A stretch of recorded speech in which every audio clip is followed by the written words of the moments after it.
Hello everyone, welcome once again. My today's topic is dual nature of light radiation. Actually में dual nature of light radiation से क्या मतलब है हमारा कि जो लाइट होती है, फोटोन ऑफ लाइट की बात करते हैं तो उसके दो डिफरेंट नेचर होते हैं। एक होता है उनमें आपका वेव नेचर और एक होता है आपका पार्टिकल नेचर। तो आइंस्टाइन ने एक्चुअली में 1905 में आपको बताया कि भाई फोटोन ऑफ लाइट की बात करोगे अगर आप, तो वहाँ पर उसके दो डिफरेंट कैरेक्टर हमारे को ऑब्जर्व करने को मिल रहे हैं। एक तो उसका वेव नेचर देखने को मिल रहा है और एक उसका पार्टिकल नेचर हमारे को देखने को मिल रहा है। ठीक है जी। तो on the basis of which हम बात करते हैं, जैसे कि फोटोन ऑफ लाइट, अगर उसका नेचर हम बोलते हैं कि भाई वेव है, तो उस कंडीशन में जो कुछ फिनोमिना है जो एक्सप्लेन किए जा रहे हैं किसके बेस पर, कि भाई फोटोन ऑफ लाइट का जो करेक्टर वहाँ पर वेव है, तो वो है हमारे पास, जैसे कि डिफ्रैक्शन हो गया, इंटरफेरेंस हो गया, हम इनकी बात कर सकते हैं।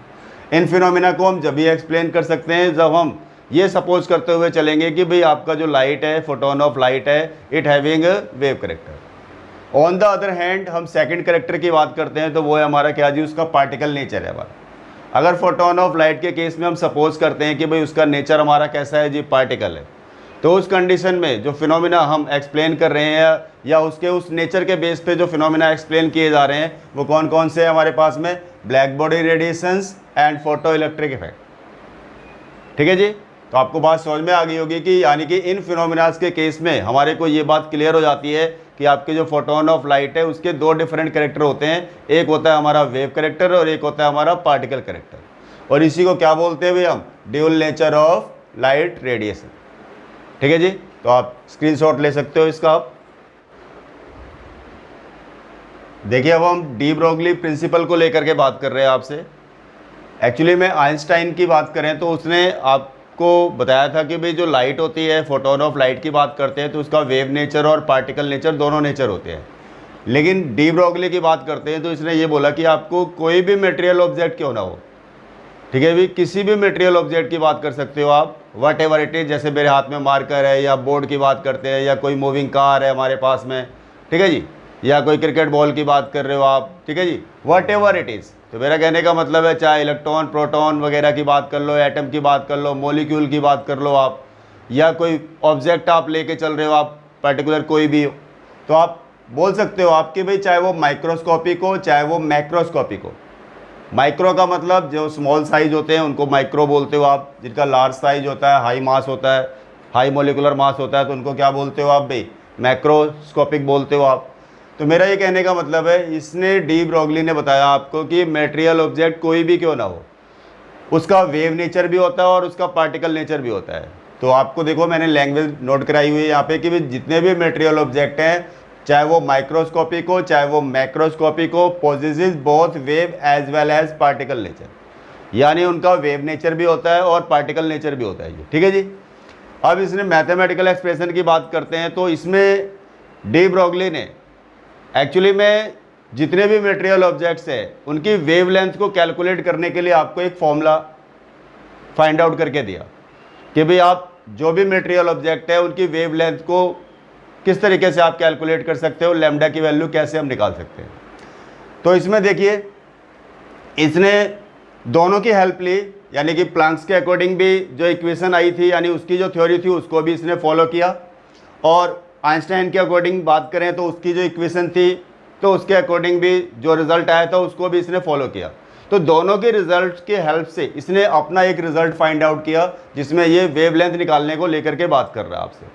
तो सबसे पहले मैं आपसे बात कर रहा हूँ कि जब फोटोन ऑफ लाइट का अपना अगर वेव नेचर है तो उसकी एनर्जी कैलकुलेट करने का फोटोन ऑफ लाइट के लिए क्या फॉर्मूला है, E इक्वल टू में एच न्यू।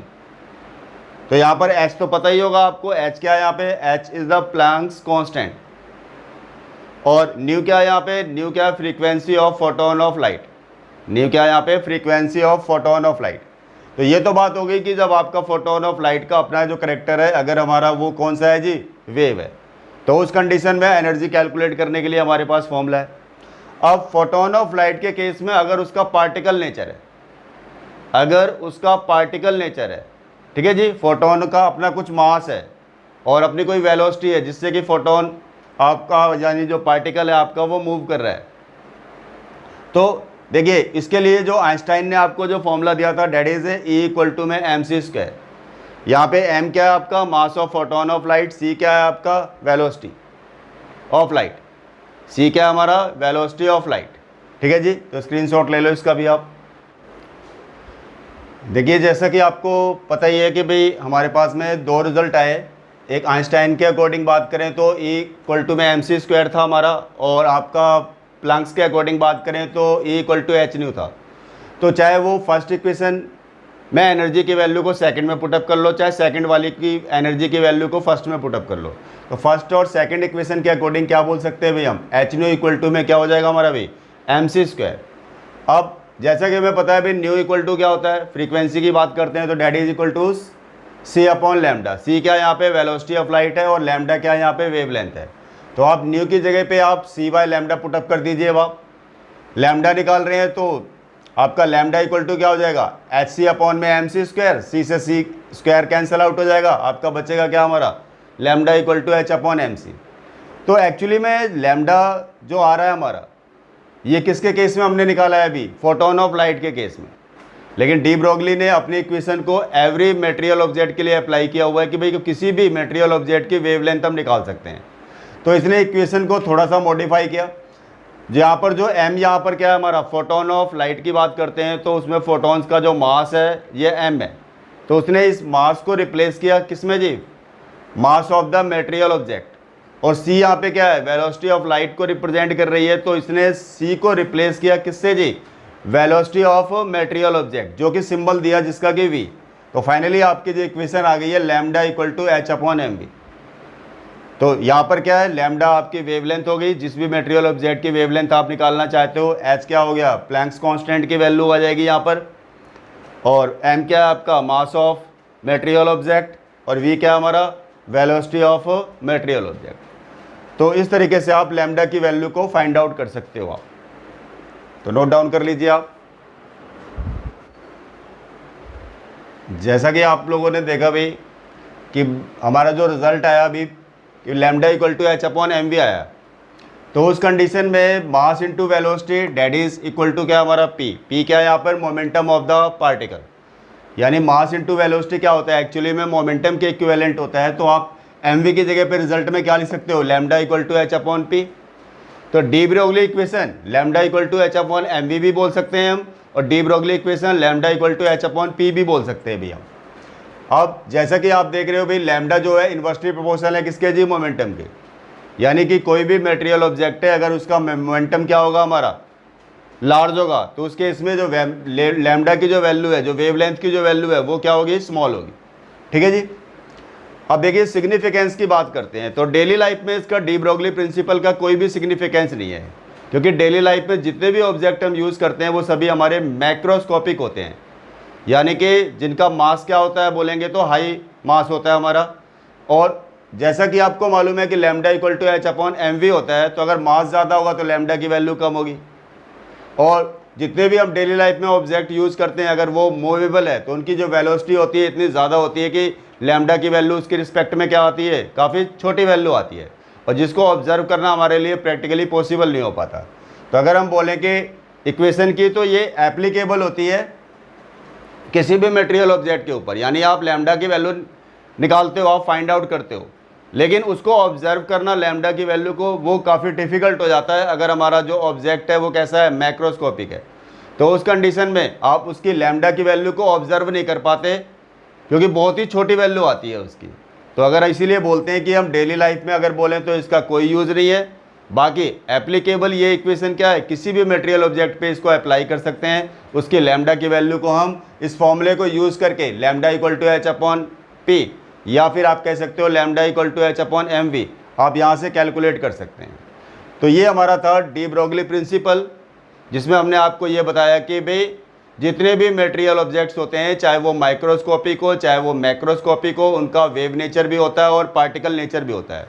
साथ साथ उन ऑब्जेक्ट्स के लिए उनकी जो वेवलेंथ होती है, जो उनके साथ में जो वेव एसोसिएटेड है, वेव नेचर जो एसोसिएटेड है, उस वेव नेचर को यानी लैम्डा की वैल्यू को हम वहाँ पे कैलकुलेट कर सकते हैं बाय यूजिंग द फॉर्मूला।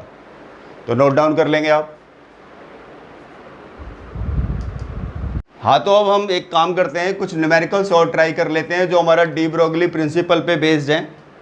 तो इससे थोड़ा सा जो प्रिंसिपल मैंने अभी आपको एक्सप्लेन किया है वो और भी अच्छी तरीके से आपको क्लियर हो जाएगा। न्यूमेरिकल पे किस तरीके से रिजल्ट को अप्लाई करते हैं ये आपने यहाँ पे समझना है। जैसे कि फर्स्ट न्यूमेरिकल है, आपको बोल रहा है calculate the wave length associated with an electron moving with A velocity of 10⁻⁴ क्या दे रखी है आपको भी 3 मीटर पर सेकेंड। यानी कोई इलेक्ट्रॉन है जो इस वेलोसिटी से मूव कर रहा है, उसकी वेव लेंथ निकालनी है हमारे को। तो आपको मालूम है सॉल्यूशन में फर्स्ट वाले की बात कर रहा हूँ आपसे न्यूमेरिकल की। तो लैम्डा इक्वल टू क्या होता है भाई, h/mv। लैम्डा इक्वल टू क्या होता है, h/mv। अगर हम h की बात करते हैं तो h क्या है यहाँ पे, प्लैंक्स कांस्टेंट। h की वैल्यू पता है आपको क्या होती है, कांस्टेंट वैल्यू है, पीछे बताई हुई है मैंने ऑलरेडी आपको। वैसे तो 6.6 × 10⁻⁻34, ठीक है जी। ये आपकी कांस्टेंट की वैल्यू हो गई, h की वैल्यू हो गई। अब m क्या है यहाँ पे, मास ऑफ इलेक्ट्रॉन है। तो न्यूमेरिकल के अंदर कहीं मास गिवन नहीं है, तो मास of the electron, proton, neutron, ये सारी बातें मैंने डिस्कवरी में भी बताई थी आपको ऑलरेडी पिछले लेक्चर्स में। तो यहाँ पे मास ऑफ इलेक्ट्रॉन की वैल्यू पुटअप करनी है, तो वो कितनी होती है 9.1 × 10⁻⁻31 किलोग्राम। तो ये हो गया मास। v क्या है, v गिवन है आपको 10⁻⁻ क्या दे रखी है आपको 3। कुछ नहीं है, आप आसानी से यहाँ पे न्यूमेरिकल को इसको सॉल्व कर सकते हो, लैम्डा की वैल्यू आप निकाल सकते हो। अभी आपने मुझे निकाल के बतानी है कि वैल्यूज़ क्या आ रही है। ये तो हो गया फर्स्ट न्यूमेरिकल, आगे का सॉल्व कर लोगे आप, कोई प्रॉब्लम नहीं है। अब देखिए सेकंड न्यूमेरिकल की बात करते हैं। तो इसमें क्या बोल रहा है आपको भी, the mass of an electron, the mass of an electron वो गिवन है आपको, देखिए 9.1 × 10⁻⁻31 किलोग्राम।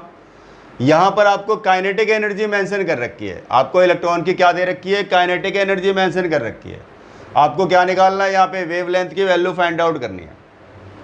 तो थोड़ा सा यहाँ पे ध्यान देने की ज़रूरत है आपको। काइनेटिक एनर्जी इक्वल टू क्या होता है आपको मालूम है, ½ mv², ठीक है जी। काइनेटिक एनर्जी क्या होता है भाई, ½ mv²। हमें निकालना है एक्चुअली क्या जी, लैम्डा। तो लैम्डा की बात करते हैं, जब हम लैम्डा की बात करते हैं तो लैम्डा इक्वल टू क्या होता है, h/mv, ठीक है जी। हमारे को h पता है, हमारे को h पता है भाई, प्लैंक कांस्टेंट, तो उसकी वैल्यू तो हमें पता है भाई 6.6 × 10⁻⁻34। m यानी कि मास ऑलरेडी गिवन है हमारे पास इलेक्ट्रॉन का। अब हमें चाहिए v, तो यहाँ पे काइनेटिक एनर्जी की हेल्प से, वाले फॉर्मूले की हेल्प से हम v की वैल्यू फाइंड आउट करेंगे। यहाँ से निकाल सकते हैं भाई हम। अगर मैं v² की बात करूँ इक्वल टू क्या हो जाएगा, 2 × में काइनेटिक एनर्जी, ठीक है जी, अपॉन m। और अगर मैं v बोलूँ तो √2 × में काइनेटिक एनर्जी अपॉन m। तो फॉर्मूला हमारा थोड़ा सा मॉडिफाई हो गया, क्या हो जाएगा h/m, ठीक है जी, इनटू में हम v की जगह पे क्या पुटअप कर सकते हैं भाई, हम v की जगह पे भाई 2 × में kinetic energy what upon m में। अब फॉर्मूला देख लीजिए, इस फॉर्म में आ जाएगा हमारा। तो इसको आपने वैल्यूज़ को पुटअप करना है बस केवल अब आपको फॉर्मूले के अंदर, और तो कुछ करना नहीं है हमारे को। तो ये न्यूमेरिकल सॉल्व कर लोगे ना आप भी, ठीक है जी। तो आप देखिए इसकी बात करते हैं, तो ये क्या हो जाएगा हमारा भैया, लैम्डा इक्वल टू में h यानी कि 6.6 × में 10⁻⁻34। m आपको गिवन है, मास ऑफ इलेक्ट्रॉन गिवन है 9.1 × में 10⁻⁻31 इनटू में क्या है आपके पास में 2 × में काइनेटिक एनर्जी, 2 × में काइनेटिक एनर्जी, काइनेटिक एनर्जी भी गिवन है 3 × में 10⁻⁻ माइनस क्या दे रखी है 25 व्हाट अपॉन m यानी कि मास ऑफ इलेक्ट्रॉन जो हमारा कितना गिवन है हमारे पास भाई 9.1 × में 10⁻31। आप देख लीजिए भाई, कैलकुलेशन करनी रह गई है, वो कैलकुलेशन आप कर लेना आप। तो लैम्डा की वैल्यू इस तरीके से आपकी यहाँ पे निकल जाएगी, ठीक है जी। तो ये हमारा सेकंड न्यूमेरिकल था जिसमें काइनेटिक एनर्जी की वैल्यू मेंशन थी हमारे पास और मास ऑफ इलेक्ट्रॉन मेंशन था, जिसके बेस पर हमारे को लैम्डा की वैल्यू फाइंड आउट करनी थी। अब अगर मैं थर्ड न्यूमेरिकल को लेकर के बात करूँ कि भाई थर्ड का हमारा केस कैसे सॉल्व करेंगे, तो यहाँ पर भी आपको काइनेटिक एनर्जी गिवन है, केवल लैम्डा की वैल्यू फाइंड आउट करनी है, ठीक है जी। इलेक्ट्रॉन को लेकर के बात हो रही है, इलेक्ट्रॉन को लेकर के बात हो रही है। तो आप इलेक्ट्रॉन का मास आपको पता ही है क्या होता है जी। बस यहाँ पे फ़र्क सिर्फ यही है, देखो काइनेटिक एनर्जी यहाँ पे जूल में ना दे करके आपको इलेक्ट्रॉन वोल्ट में दे रखी है। काइनेटिक एनर्जी की वैल्यू जूल में ना दे करके इलेक्ट्रॉन वोल्ट में दे रखी है, ठीक है जी। अब इसे जूल में कन्वर्ट कर लेंगे तो 1 इलेक्ट्रॉन वोल्ट की बात करते हैं तो होता है 1.6 इंटू में 10⁻⁻19 जूल के इक्विवेलेंट होता है। यानी इलेक्ट्रॉन वोल्ट की बात करेंगे, अगर हम उसे जूल में कन्वर्ट करना चाहते हैं तो 1 इलेक्ट्रॉन वोल्ट इक्वल टू क्या होता है 1.6 इंटू 10⁻⁻19 जूल। अब आपको करना क्या है, बस केवल इधर देखिए लैम्डा की वैल्यू निकालनी है। तो लैम्डा इक्वल टू हो गया same as it is H/mv। तो अभी मैंने आपको फॉर्मूला बताया कि भाई यानी H अपॉन में क्या हो जाएगा m इंटू में v की जगह पे क्या बात करेंगे भाई 2 इंटू में kinetic energy upon m, 2 into में काइनेटिक एनर्जी अपॉन m। तो आपको करना क्या है भाई h यानी पता ही है आपको 6.6 इंटू 10⁻⁻34।